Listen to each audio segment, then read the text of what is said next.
Olá pessoal, tudo bem? Estou começando aqui a gravação da aula de vocês de terça-feira, né? Que eu não pude dar aula para vocês, tive para Campo Grande correndo, e aí hoje, quinta-feira, consegui um tempo aqui para poder gravar a aula para vocês, tá? A gente vai iniciar, né, nessa aula, nós vamos falando na última aula sobre transmissão da obrigação, né? Que isso tudo E agora a gente vai falar do adimplemento, né? Do adimplemento das obrigações, como eu devo pagar, de que forma eu devo pagar, quem pode pagar por mim. E imagina, né? Alguém vai lá e paga uma dívida minha. Eu sou obrigado a pagar para essa pessoa que foi lá e pagou minha dívida ou não preciso? Né? Então a gente vai discutir algumas questões que o Código Civil traz. Né? No material, inclusive, eu trouxe neste início, né, toda a parte de legislação. Né? Ficou um pouquinho maiorzinho esse material porque tem mais artigos, né? Porque na próxima aula a gente vai falar de algumas formas, né, de pagamento diferenciadas, vamos dizer assim, né? Pagamento em consignação, né? O pagamento com subrogação, pagamento de imputação a pagamento, dação em pagamento, novação, né? Compensação de dívidas. O cara me deve e aí eu tenho que pagar ele, mas ele já não me deve, então vamos abater as dívidas. Então, algumas formas diferentes, né, de adimplemento que não seja, né, o adimplemento normal e comum para o pagamento. Primeira questão aqui, né, em tudo que a gente fala, nós temos que analisar a boa-fé, né, gente? A boa-fé contratual. Por isso que o brasileiro cai muito em golpe, sabe? De questão de estelionato, essas coisas. O brasileiro, ele tem uma tendência de sempre querer passar na frente, ganhar alguma coisinha a mais, pagar mais barato num carro, pagar mais barato numa moto, né? E aí isso leva, né, essa má fé, vamos dizer assim, essa vontade de sair na frente dos outros, né, acaba levando por várias e várias vezes o brasileiro a cair em golpes, né? Então a boa fé, ela é necessária para todo e qualquer procedimento, processo, né? E tudo que você for fazer na vida, tem que ter boa fé, né? Então, se você vai estar lá e deve, né, nada mais justo do que você pagar, né? Se você deve, você vai lá e paga sem problema nenhum. Então, sobre regra, né, nós temos a liberação pelo adimplemento. Eu fui lá, comprei um carro, fui lá e comprei uma moto, eu fui lá e comprei, né, N circunstâncias. Sobre regra, né, eu vou lá, pago a minha dívida e aí a minha dívida estará quitada pelo adimplemento, né? Então, os contratantes, eu falo do Código Civil, aguardar tanto na conclusão, na execução, os princípios de probidade e boa-fé. Ambas as partes devem se comportarem de forma correta nas tratativas, na formalização, etc. Né? Caso reste alguma dúvida, né, aí eu atendi a boa-fé, mas vou atender também as peculiaridades dos usos e costumes do lugar. Então, sobre regra, eu sempre vou aplicar a boa-fé. Se está escrito lá que eu tenho que pagar dia 10, é dia 10 que eu vou pagar. Se está escrito dia 15, é dia 15 que eu vou pagar. Tá? Então, eu sempre utilizo da boa-fé nas obrigações que eu tenho. Do pagamento, né, eu tenho as obrigações de dar, fazer e não fazer, que nós falamos lá atrás. Então, na obrigação de dar, eu vou lá e entrego algo. Nas obrigações de fazer, eu vou lá e faço algo. Nas obrigações de não fazer, eu deixo de fazer alguma coisa. E isso eu estarei fazendo, né, tendo estas ações, eu estarei, né, cumprindo a minha obrigação. Cumprindo, diga-se, leia-se, adimplindo com a obrigação, leia-se, pagando a obrigação. Então, se no meu contrato está lá que eu não devo fazer comercial em uma outra TV, que não seja a Rede Globo que me contrata, né, eu não posso fazer isso. E eu não fazendo isso, né, eu já estarei cumprindo, né, pagando com a obrigação. Contudo, né, a palavra pagamento ela é mais usada para uma solução em dinheiro. Mas em outras situações, eu posso extinguir a dívida mediante, né, o adimplemento dela, que pode ser uma obrigação de fazer, não fazer ou de dar, tá? Que a gente já falou lá nas aulas passadas.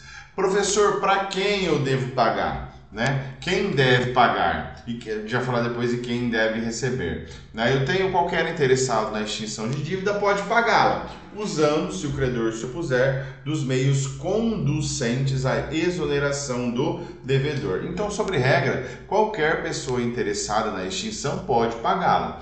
Se eu sou o devedor, sou aquele que deve, eu tenho interesse em pagar a minha dívida, para que isso não ocasione prejuízos posteriores. Depois eu vou ter que pagar a multa, se o cara me executar, eu vou ter que pagar honorário, enfim, várias questões, né, que pode ser. Mas todos aqueles que estão vinculados ao contrato poderão quitar essa dívida. E aqui no material também tem fiador, avalista, solidariamente obrigado, o herdeiro, o adquirente imóvel de hipotecado, sublocatário, que é aquele que é o terceiro, né, da locação. Em todo mundo que pode ser afetado ou está sendo afetado pela dívida, ele pode ir lá e pagar sem problema nenhum, tá? Não precisa ser somente o devedor que vai lá pagar a dívida, tá? Então, por exemplo, não paguei mensalidade, porque, pô, esse mês não caiu meu salário, aconteceu alguma coisa, né? Às vezes meu pai, que é meu fiador, às vezes no financiamento, acho que FIES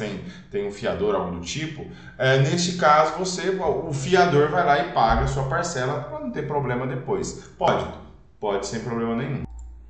Professor, e o terceiro que não é interessado na dívida, ele pode fazer o pagamento da dívida? Está lá no parágrafo único 304. Igual direito cabe ao terceiro não interessado, se o fizer em nome e à conta do devedor, salvo por oposição desse. Então, por exemplo, você tem um colega, um amigo teu, né, que deve para a faculdade, deve para qualquer outro lugar. E aí, você vê que a pessoa está com dificuldade financeira, você vai lá e paga o boleto do cara. Pode. Segunda questão. Esta pessoa, né, que pagou a dívida para você, caso depois ela se arrependa, ela pode cobrar de você essa dívida que era para você ter pago, que ela pagou inclusive sem a sua autorização? Então esses são uns questionamentos, a gente sempre levanta, né, os questionamentos que é interessante, cobram nas provas, né, e a gente também busca trazer esses questionamentos para as provas também que nós aplicamos, porque aquilo que cai no concurso, cai no AB, é interessante cobrar na faculdade também. Então, o terceiro interessado, né, aquele que não tem, que tem interesse, ele paga porque ele tem interesse na dívida, senão depois vai sobrar para ele. O exemplo clássico é do fiador. Contudo, o terceiro não interessado, aquele que não irá sobrar para ele a dívida, ele poderia pagar de que forma? E aqui no material, também no Código Civil, já responde, tá? O terceiro não interessado, ele pode pagar a dívida, né?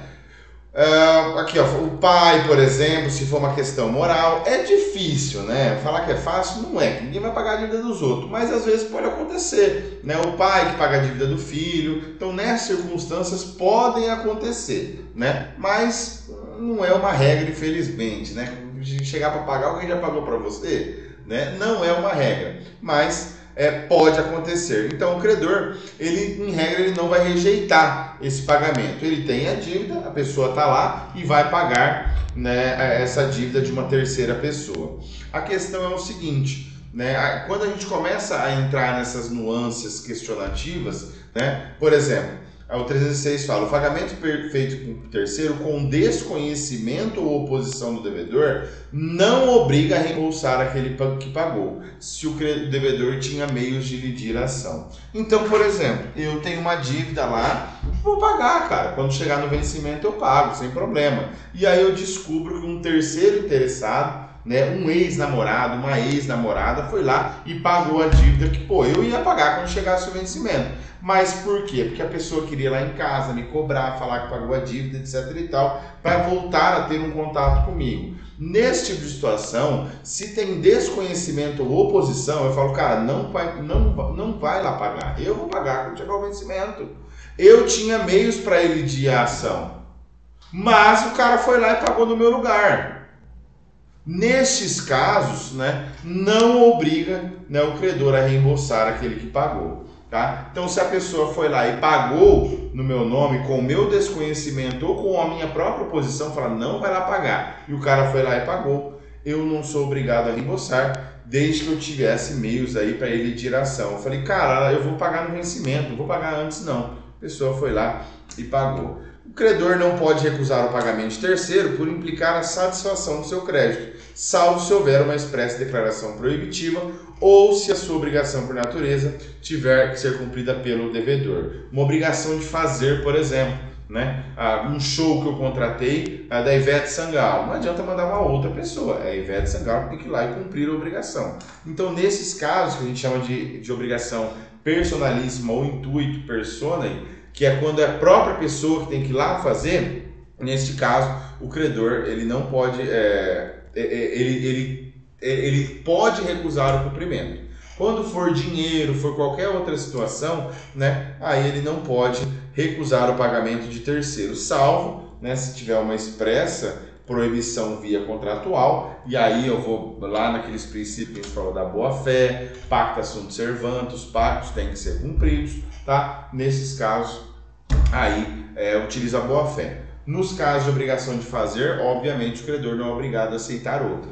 Contratei a Ivete Sangalo, veio outra lá para fazer o show. Não é a mesma coisa, tá? É obrigação personalíssima, é só aquela pessoa para fazer. Contrato alguém para fazer um quadro. Eu contratei o João, não contratei o Mário. Ah, mas o João não pode, não. Então a gente vai resolver de outra forma. Se for, aí vai lá atrás, lembra? Se for com dolo, vai ter indenização. Se for sem dolo, não tem perdas e danos. Aí vai discutir lá o que a gente já falou. Mas sobre regra, o credor não pode recusar o pagamento terceiro, salvo se previsto no contrato ou se a obrigação for personalíssima. Então, em algumas circunstâncias, né, o terceiro só terá direito a reembolso daquilo que realmente aproveita o credor.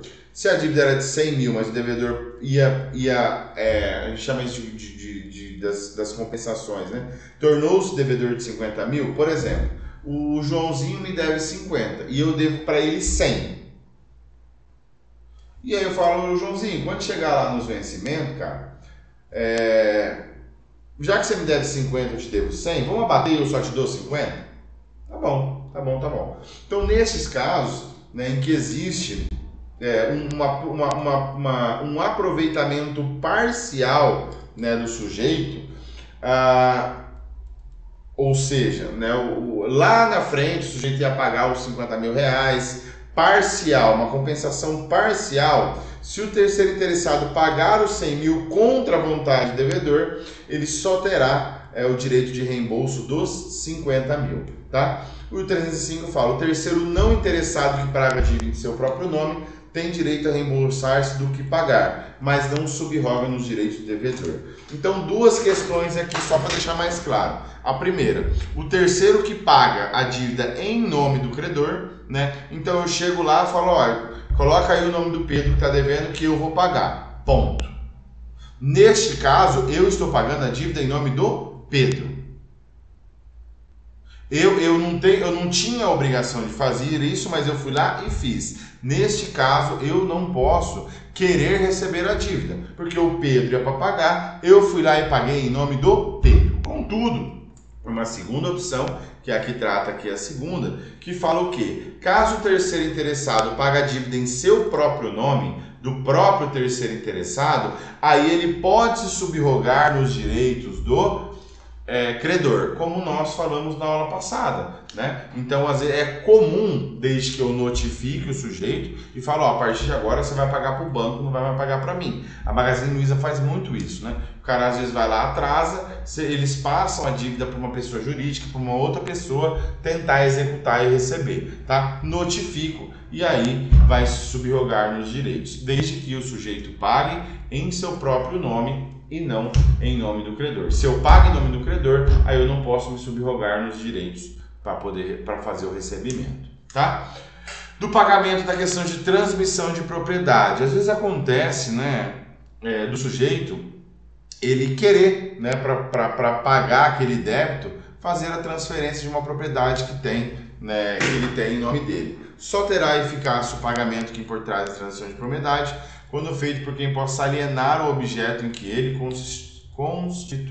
consistiu. Se der em pagamento coisa fungível, né, coisa que pode ser trocada por mesmo gênero, quantidade, né, são as coisas que não são infungíveis, fungíveis podem ser trocadas, substituídas, né, sem perder ali a sua qualidade. não se poderá mais reclamar do credor que de boa fé recebeu e consumiu, ainda que o solvente não tivesse o direito de aliená-lo. Nem sempre o pagamento consiste na entrega de dinheiro. Nós falamos que algumas vezes pode ser obrigação de fazer, de dar, né, de não fazer. Então só vai ter eficácia na transmissão da propriedade quando feita por quem possa alienar o objeto, tá? Então eu não posso, é uma questão meio óbvia, mas eu não posso, por exemplo, dar em pagamento a propriedade que não seja minha, tá? Então, para eu dar em pagamento uma propriedade, eu tenho que ser o dono, eu tenho que poder alienar o objeto em que ele consistiu. Daqueles para que se deve pagar. O pagamento deve ser feito ao credor ou a quem de direito o represente. Quando você deve, por exemplo, à faculdade, você não vai pagar, para o diretor da COG. Não, você vai pagar para algum representante ali da instituição que está ali para receber a parcela da mensalidade, sob pena de só valer depois que por ele ratificado ou tanto quanto reverter em seu proveito. Então, em algumas circunstâncias, né, a gente tem até um ditado popular, eu não conhecia da Fazer Direito, mas depois eu vi que era bem famoso. Fala o seguinte: quem paga errado, paga 2 vezes. Eu, pessoalmente, não conhecia esse ditado, né? Eu tinha um professor de civil, lá na graduação, que ele falava assim para mim: olha, esse ditado tá errado. Não é quem paga errado paga 2 vezes. Quem paga errado paga até aprender a pagar. Então, se o cara continuar fazendo o pagamento errado, é que geralmente o cara paga uma vez errado, na segunda ele acerta, né? Mas, em regra, se o cara continuar pagando errado, ele vai continuar pagando até a dívida estar adimplida. Contudo, para adimplir com essa dívida, ele precisa pagar para o sujeito correto. Aí, obviamente, a gente vai lembrar dos princípios de boa-fé. Eu fui lá, fiz um contrato com você, eu vou pagar para você. Você é o proprietário do bem, logo eu vou pagar para você. Contudo, né, em algumas circunstâncias, o cara pode errar o pagamento. Pagar errado. Acontece, às vezes, alguns golpes de estelionato que o pessoal está mandando muito. Boleto. Eles conseguem, né, um acesso a informações, né, que você, de repente, estuda numa universidade, ou você, enfim... Tem várias questões aí relativas todo mundo paga boleto no dia a dia, Pix, essas coisas. Os caras pegam as informações e te mandam o boleto, né, um valor parecido, semelhante, só que a conta é diferente. Aí a pessoa vai lá e paga achando que está pagando a mensalidade, mas não é. Está mandando dinheiro para golpista. O pagamento da mensalidade será quitado? Não. Né? Se você pagou errado, pagou para o credor errado, mesmo com uma dívida existente, você não vai estar quitando, né? Você tem que pagar para o credor certo. Tá? Quando que eu pago para o credor certo? O pagamento é feito ao credor ou a quem direito represente. Então, se eu num contrato coloquei lá que o pagamento pode ser feito para mim, né? Vamos supor, para a Secretaria Acadêmica da Anhanguera, ou direto no site da Anhanguera, ou para outras pessoas que representem. Se no contrato está previsto isso e eu fui lá e efetuei o pagamento da forma que está no contrato, perfeito, é válido também, tá? Então, qualquer pessoa a quem ele represente, eu vou pagar sem problema nenhum.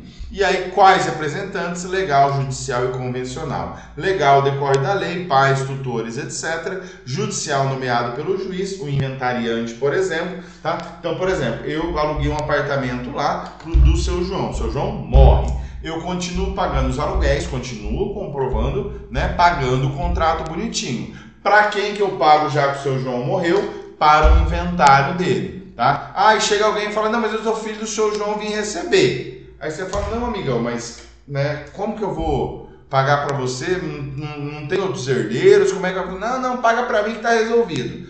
Pera aí. Eu tenho um representante judicial do seu João. Quem é? É o inventariante. O juiz vai nomear. Então, eu deposito o valor do salário no processo sem problema nenhum. E convencional é um mandato, tá? Então, se o cara chegar com uma procuração válida, né, o cara às vezes pode até falar: ó, bicho, eu vou mandar, eu nem sempre vou vir poder receber, aí eu posso mandar alguém no meu lugar com uma procuração. O cara chega com a procuração, reconhecida firme em cartório, você paga o aluguel para ele sem problema nenhum, tá? E lembrando só na parte final, fala aqui, ó, ou tanto quanto reverter em seu proveito. Então, por exemplo, se você pagou, o exemplo que eu falei aqui do aluguel, para um herdeiro, e não diretamente ao processo do inventário, só que esse herdeiro pegou o dinheiro e juntou no inventário, ele foi honesto. Pô, nesse caso, o pagamento foi feito da maneira correta? Não, mas o pagamento se reverteu para o bem do inventário, né? Que era a maneira correta, então não tem problema, vai ser considerado válido da mesma forma. A validade do pagamento efetuado a terceiro que não o credor, então o pagamento tem que ser feito ao credor ou ao sucessor intervivo ou causa-mortis ou direito de representação. Se não ostenta essa qualidade, o cara pagou errado, tá? Então, eu tenho que pagar para a pessoa certa. Se eu não pago, eu vou pagar duas vezes, eu vou pagar até aprender a pagar, tá? O exemplo aqui, ó, do credor putativo, um loculador aparente que se intitula proprietário do apartamento e aluga a outro. Provada a boa-fé, os pagamentos por ele efetuados serão considerados válidos, ainda que não seja o legítimo dono como um credor putativo, tá? Uma falsa procuração, aí a gente utiliza até o termo terceiro de boa-fé, né? Uma pessoa que entende ali, você que é o dono do apartamento, você que está alugando? Sim, sou eu. O cara tem chave, tem tudo, né? Você fala, então o cara é o dono, o cara tem chave, tem tudo, e depois você vai descobrir que o cara alugou algo que não era dele, tá? Se você já tinha feito pagamento para o credor putativo, embora não se aproveite ao legítimo proprietário, né? Tendo em vista ali um terceiro de boa-fé, uma pessoa que viu toda a situação, acreditou, né, que efetivamente ele era o proprietário, ele vai... não seria um pagamento errôneo, né? Até porque o legítimo proprietário nem vai fazer parte do contrato principal, tá? Ao credor incapaz, o pagamento a ser efetuado por pessoa capaz de fornecer a quitação, não vale o pagamento cientemente feito ao credor incapaz de quitar, se o devedor não se provar que o benefício se reverteu. Então, nessas situações, a pessoa tem que ter muito cuidado para poder efetuar o pagamento. Por quê? Você tem que ter certeza de que aquele é o credor, né, que você vai fazer. Na maioria das situações, né, você um aluguel, né, uma compra e venda de veículo, você tem que ter absoluta certeza de que aquele sujeito é o proprietário do veículo, né? Acontece muito problema com veículos, por quê? Às vezes um cara vende para outro, que vende para outro, que vende para um terceiro, e eles não fazem a transferência, a documentação no Detran. Aí quando você vai puxar, ou é um proprietário lá antigo, ou pior ainda, o cara tem um recibo assinado, mas não foi feita a transferência. E aí recibo assinado passa para um, que passa para outro, que passa para um outro, né? Esse tempo eu estava falando com um garagista e estava acontecendo muito golpe no seguinte sentido: os caras iam em um local, comprava o veículo, falava, quanto que é o veículo? 30 mil, do particular. Falava, então tá bom, eu vou te pagar. E aí o cara fazia um TED falso. Então ele fazia uma transferência, né?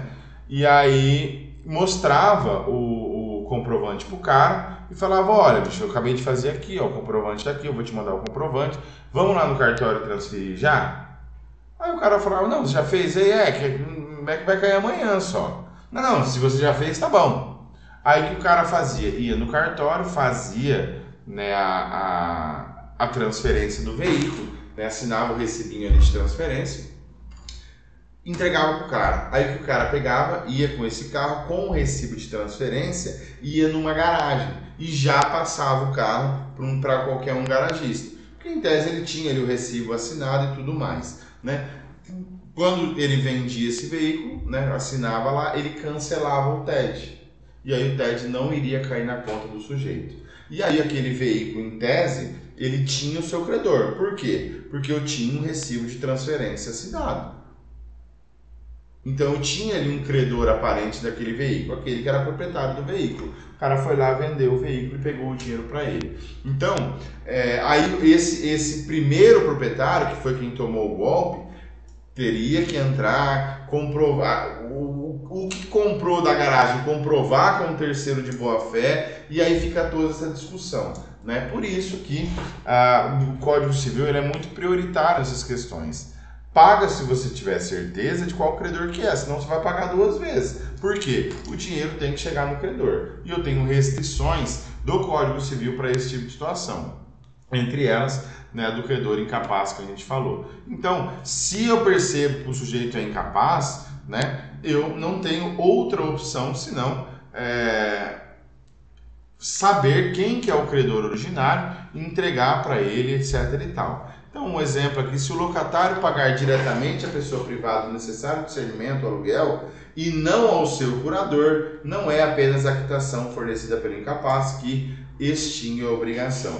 Tem um caso aqui no escritório de uma menina, ela é advogada, ela tem o vô dela, dá problema, dá com pau. Ele tem vários problemas psiquiátricos, já foi internado várias vezes, etc. E ele tem alguns prédios aqui no Dourados de aluguel. E aí ela que cuida do vô, das contas e tudo mais, né, com a curatela e etc. E quando às vezes o vô dela dá um surto nele, ele vai lá cobrar os aluguel. De vez em quando ele manda inquilino embora, é uma festa, né? Quebra um pau lá. E nessas circunstâncias, né, às vezes o senhor vai lá pagar o aluguel. E já aconteceu de o pessoal pagar pro senhorzinho. Cara, no próprio contrato lá tá escrito que ele é interditado, né, a família cuida dele, ele não exerce mais as funções civis. Ah, mas ele é o proprietário Sim, mas no contrato é explicado que ele está sob efeito da curatela, que quem exerce toda a questão civil dele, de cobrança de aluguel e tudo mais, é a família, não é ele, porque ele não tem condições de cuidar do seu patrimônio. Neste caso, o que dá para fazer? Colocar no contrato, os inquilinos sabem, não paga para o senhorzinho. Se pagar para incapaz, vai ter que pagar 2 vezes. Aí, obviamente, com exceção, né, se não for revertido em seu benefício. Então, se eu conseguir comprovar, e aí já entra uma dificuldade, né? Eu tenho que comprovar que aquele valor de aluguel que eu passei para o senhorzinho reverteu em algo bom para ele. Então, ele pegou aquele dinheiro e comprou as medicações dele. Se eu conseguir comprovar isso, mas aí percebe que já dificulta um pouco, eu me abstenho de ter que pagar novamente. Mas aí já fica mais complexo, percebe? Pagamento do credor cujo crédito foi penhorado. E bem, o que é, né, a penhora? Primeiro que eu tenho 2 questões. O penhor, né, que é o direito real, como já falou, e nós temos a penhora, né, que aí efetivamente é quando eu tenho uma dívida, por exemplo, com você, te devo lá 10 mil reais, só que eu tenho uma dívida também com um outro sujeito.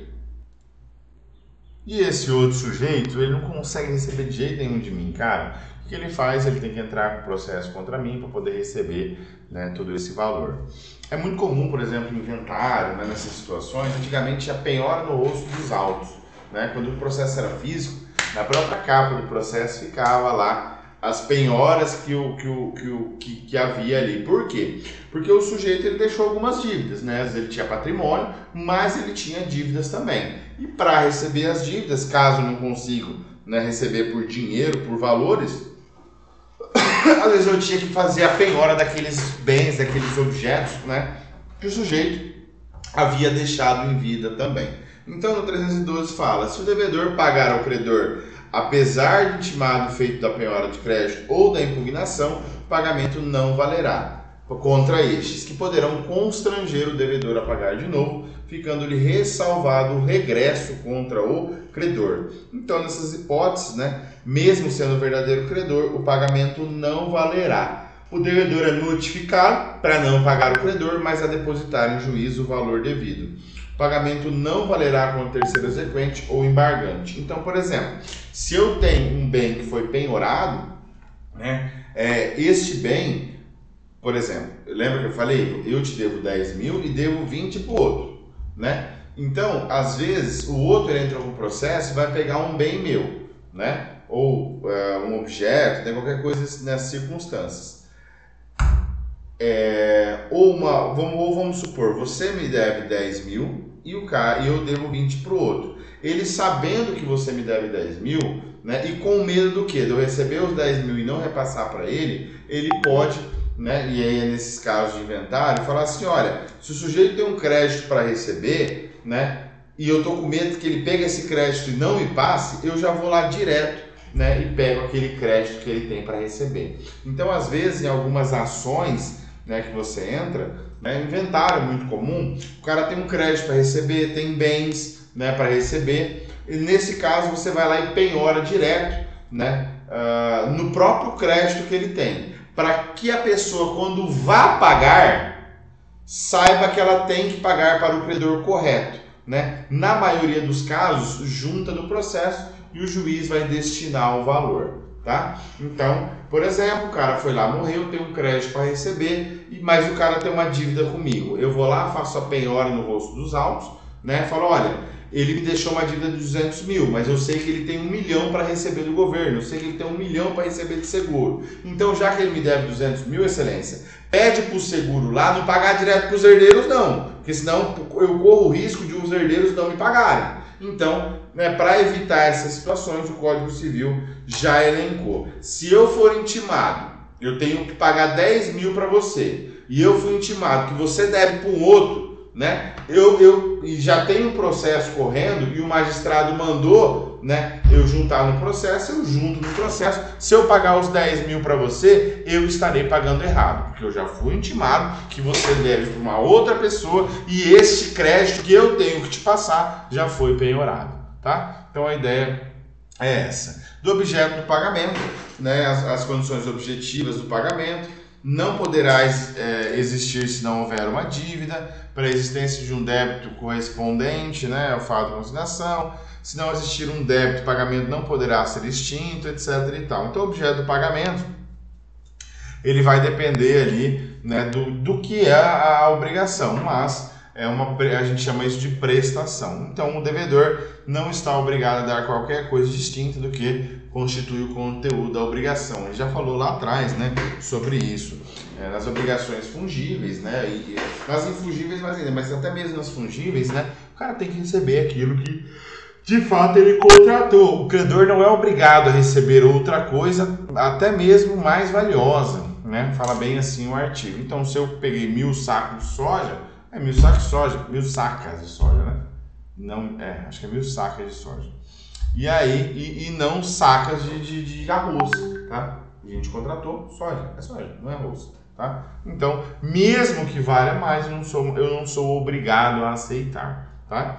Mesmo que mais valiosa. Da prova do pagamento, aqui a gente vai entrar na quitação, né? O devedor que não cumpre a obrigação no vencimento, sujeita às questões do inadimplemento, respondendo por perdas e danos, juros, atualização monetária e honorários dos advogados, tá? Sobre regra, tem um dia para pagamento, um tempo para pagamento, lugar para pagamento. Fiz o pagamento, beleza, vou pagar aquilo que eu devo.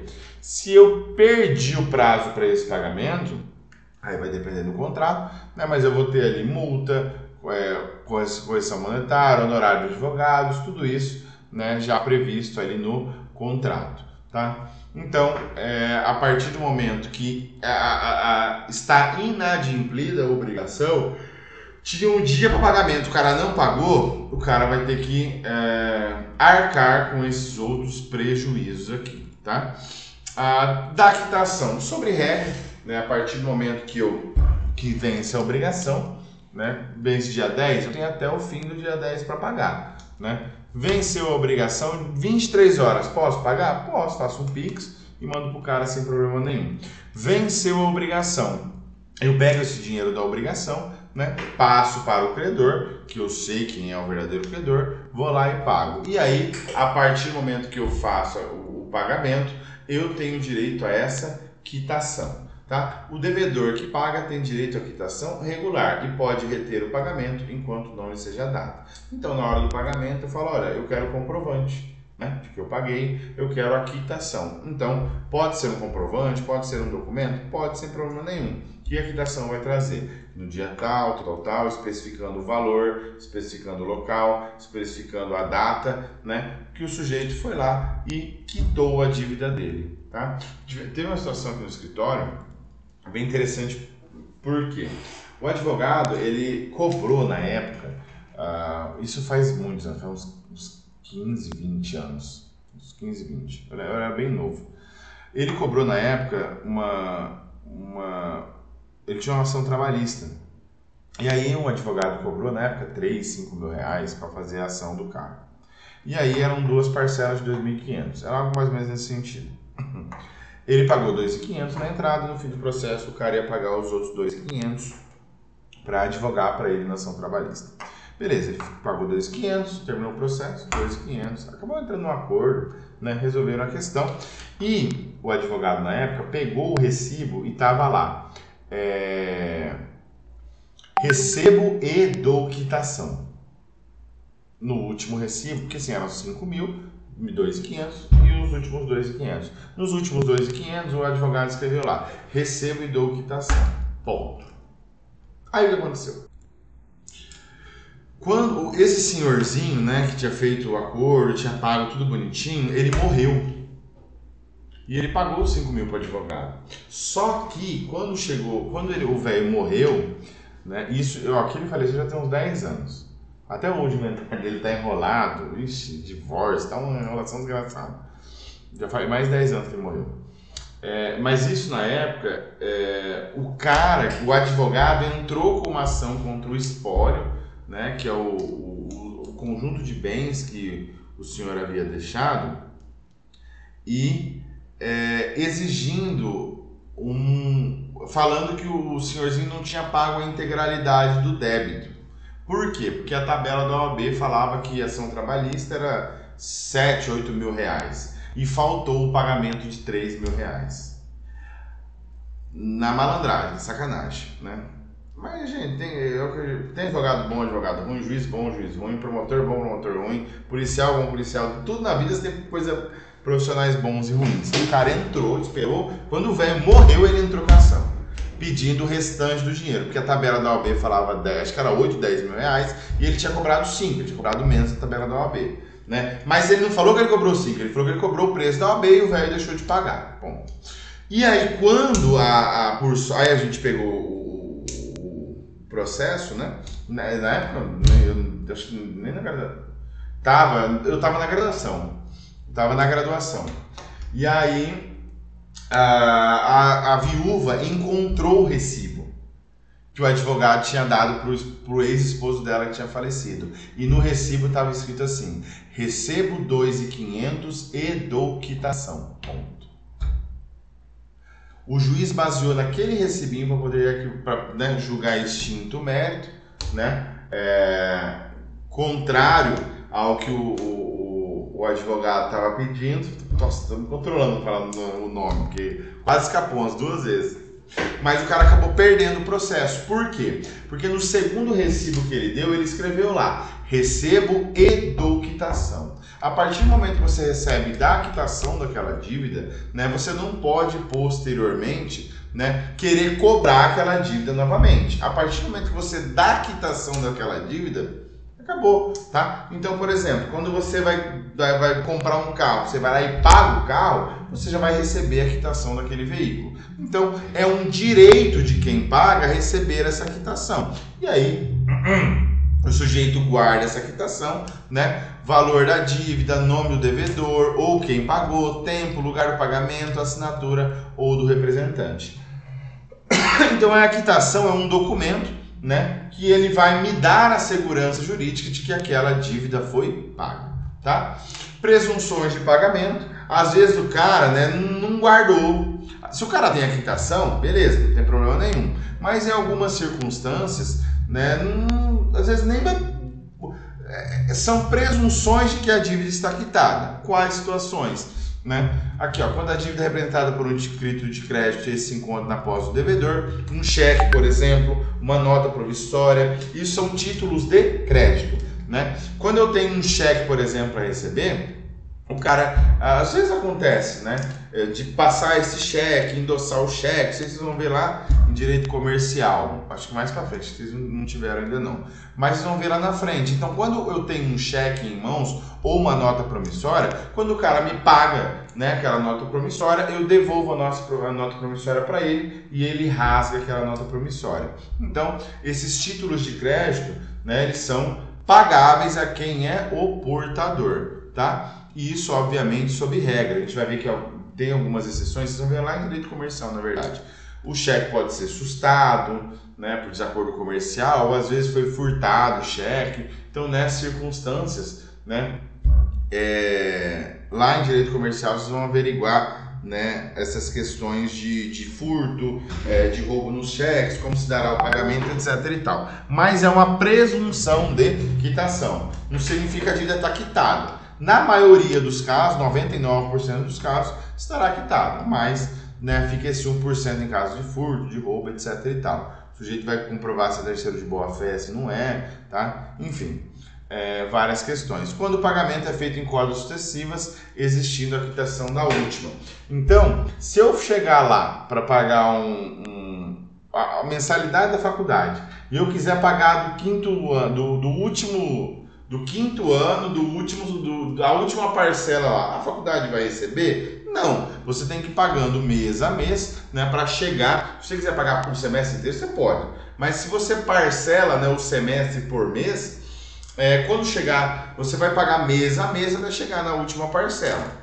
Alguns casos de financiamento, você consegue adiantar a última parcela, né? E ir pagando antecipado, sem juro, etc. A gente chama isso de amortização e tudo mais. Mas não é a regra. Sob regra, vou pagando as parcelinhas bonitinho, né? Mês a mês, mês a mês. Se eu tenho o documento que eu paguei a última parcela, eu tenho uma presunção de que as outras, né, antigas também foram pagas, tá? A quitação do capital sem reserva de juros se presume pagos também. Sobre regra, eu pago os juros depois do capital, tá? Do lugar do pagamento. Para se efetuar o pagamento, importa saber o local de cumprimento da obrigação. Então, geralmente, né, no contrato está lá aonde que essa dívida será paga. Caso não esteja, né, o Código Civil fala efetuar-se-á o pagamento no domicílio do devedor, salvo se as partes convencionarem diversamente. O que está no contrato é para ser respeitado. Se não está no contrato, é no domicílio do devedor. Então, o credor tem que ir lá receber. Ou se resultar ao contrário da lei, da natureza, etc. e tal. Se tiver 2 ou mais lugares, cabe ao credor escolher entre eles, tá? Então, sobre regra, é no domicílio do devedor. As partes podem celebrar no contrato, livremente, isso aí a gente já falou. Nesse caso, dívida do querable, expressão como quesível, devendo o credor buscar o pagamento do domicílio daquele, sendo o benefício instituído a seu favor, pode renunciar, né, efetuando o pagamento do domicílio do credor. Então, sobre regra, é o que prevê o contrato. Se não prevê o contrato, aí é o domicílio do devedor, sabendo que ele pode renunciar, etc. e tal. Tá? Mas sob regra, na maioria das vezes vai ter no próprio contrato ali aonde vai ser realizado o pagamento ou não. Para a gente finalizar aqui, a gente vai parar aqui no tempo do pagamento. Para quê? Para quando chegar em pagamentos especiais, a gente começa na próxima aula sobre isso. O tempo do pagamento. Qual o tempo que eu devo pagar a obrigação? É óbvio, né, que as prestações elas têm um inadimplemento, um dia de pagamento para eu ir e adimplir. Caso eu não vou, naquele dia previsto no contrato, para adimplir com a obrigação, né, esta se tornará eu me tornarei inadimplemente com aquela obrigação. Então, essa é a regra, né? Eu tenho lá até o dia 10 para pagar, eu tenho até a meia-noite do dia 10 para pagar. Muito tempo atrás, quando não tinha Pix, né, entendia-se o fim da obrigação com o fim do horário bancário daquele dia, tá? Aí hoje com o Pix, com essas mudanças tecnológicas, o cara faz um Pix na hora, cai na conta do outro, né? Então pode ser até 11 horas, meia-noite, sem problema nenhum, tá? Mas, né, a doutrina, o Washington de Barros fala que o dia tem 24 horas e por isso o pagamento pode ser efetuado até o último minuto desse dia, né? Ou por dinheiro ou por depósito, hoje por Pix. Antigamente os depósitos, né, eram só em horário bancário e tudo mais. Então, a regra de obrigação deve ser cumprida no vencimento, só que tem 2 exceções: antecipação do vencimento, em casos expressos de lei, e uma outra de pagamento antecipado, né? Aí traz aqui um exemplo do Código Civil. No caso de falência, se os bens forem hipotecados, caso de execução por outro credor, né? Insuficientes a garantia do débito, as garantias que foram dadas, elas se cessarem ou tornarem insuficientes, são exceções, né, que podem antecipar o pagamento da dívida. Mas, sobre regra, não antecipa, tá? Mas algumas exceções tem previsto no Código Código Civil, tá? Algumas questões de Código de Defesa do Consumidor que fala também, prazo estipulado pelo credor aceitável pelo imputado, continuar recebendo juros fixados, CDC. Aqui que eu queria trazer, né, da questão de, quando eu estava estudando, preparando o material e tudo mais, né, eu vi essa questão do desconto de pontualidade. Eu falei, cara, isso aqui vai ser legal falar com eles, por quê? Né, porque é uma decisão recente, relativamente recente, de 8 anos, né, de 2016, e segundo o STJ, né, o determinado desconto de pontualidade concedido pela instituição pelos alunos que efetuarem o pagamento das mensalidades até data ajustada. Então é muito comum, acho que na Anhanguera tem também. Se você paga no dia lá, paga em dia, você recebe um desconto, 10, 20, 30, 50%, não sei quanto que é, eu acho que é 10%.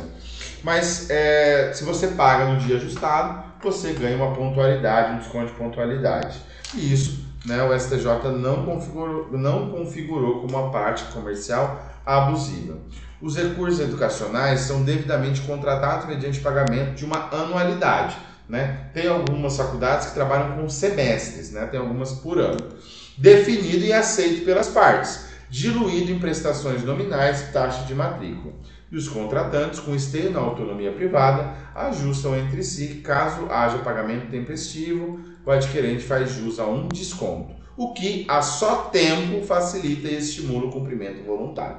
Então, se eu paguei naquele tempo, eu vou ter desconto. Se eu não paguei no tempo correto, eu não terei aquele desconto. Portanto, a ideia aqui, né, que provavelmente entraram com a ação, declarando isso uma prática abusiva e que o desconto deveria ser dado para todo mundo. Mas não é isso. A ideia é, se eu tenho um tempo para pagamento e um benefício para aqueles que pagam no tempo correto, esse benefício tem que ser respeitado. Se foi feito por contrato, ambas as partes concordaram, acabou, não tem discussão. Aí você vai falar, professor, mas eu não concordei, eu só peguei o contrato pronto e assinei. Pode até ser, mas a questão é, todas as faculdades fazem isso, né? Então o desconto de pontualidade é um benefício ao consumidor adimplente, aquele que paga corretamente. Até porque, se você, por exemplo, tem, né, as médias de turma e tudo mais, mas se você não paga, se nenhum aluno da turma, todos os alunos da turma não pagam a mensalidade, a faculdade não vai ter que pagar o professor? A faculdade não vai ter que pagar a pessoa que limpa?